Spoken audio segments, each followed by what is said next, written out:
بسم اللہ الرحمن الرحیم۔ السلام علیکم۔ عالم برزخ پارٹ 8۔ عالم برزخ کیا ہے؟ اے وہ شخص جو کل کو قبر میں تو ضرور جائے گا، تجھے اس دنیا کے ساتھ آخر کس چیز نے دھوکے میں ڈال رکھا ہے؟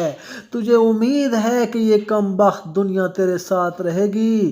کیا تجھے یہ امید ہے کہ تو اس کوچ کے گھر میں ہمیشہ رہے گا؟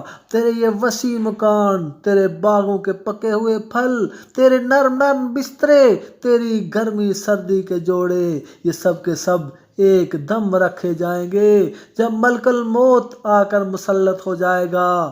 کوئی چیز اس کو نہ ہٹا سکے گی۔ پسینوں پر پسینے آنے لگیں گے، پیاس کی شدت بڑھ جائے گی اور جان کنی کی سختی میں کروٹیں بدلتا رہ جائے گا۔ افسوس، صد افسوس، اے وہ شخص جو آج مرے وقت اپنے بھائی کی آنکھ بند کر رہا ہے، اپنے بیٹے کی آنکھ بند کر رہا ہے، اپنے باپ کی آنکھ بند کر رہا ہے۔ ان میں سے کسی کو نہلا رہا ہے، کسی کو کفن دے رہا ہے، کسی کے جنازے کے ساتھ جا رہا ہے، کسی کو قبر کے گڑھے میں ڈال رہا ہے۔ کل کو تجھے بھی یہ سب کچھ پیش آنا ہے۔ اور بھی اس قسم کی باتیں فرمائیں۔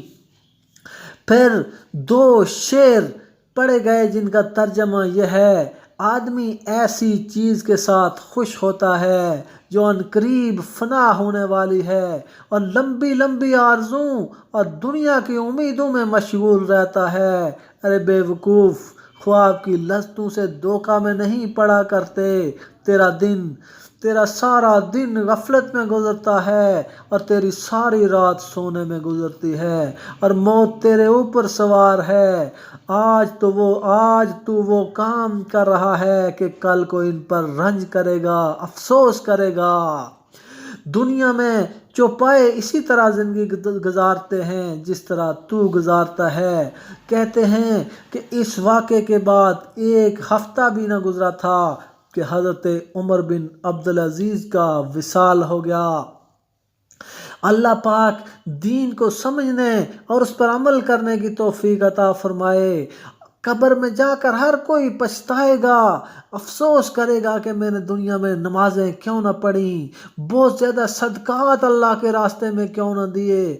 مردہ یہ خواہش کرے گا کہ کاش مجھے دنیا میں بھیج دیا جائے تاکہ میں اللہ کے راستے میں زیادہ سے زیادہ صدقات کروں، اللہ کے بندوں کے ساتھ اچھا سلوک کروں اور زیادہ سے زیادہ نیک اعمال کر کے دوبارہ اس قبر میں آؤں تو یہ قبر میرے لیے آرام اور راحت کا باعث بن جائے۔